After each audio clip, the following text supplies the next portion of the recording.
দরকার নিয়ে আসার পাত্র নাই না। কি ভাই পানি দিতেছে না? পানির ভিতরে পানি নিতেছ সুন্দর না ভাই। আমি কোনো জায়গায় আমি আমার ভিডিও আপনার ভিডিও আমি ভিডিও ভাইরাল করতে ওই লোকের আমার দেয় দেবো তো তোমার বুঝো নাই।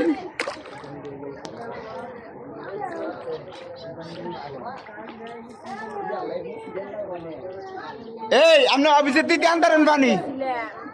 এই জানাল ভাই আপনি অফিসের দিতে আনতারেন পানি। অফিস দিয়ে যাওয়া যায় না এনতেন নেওয়া যাবো।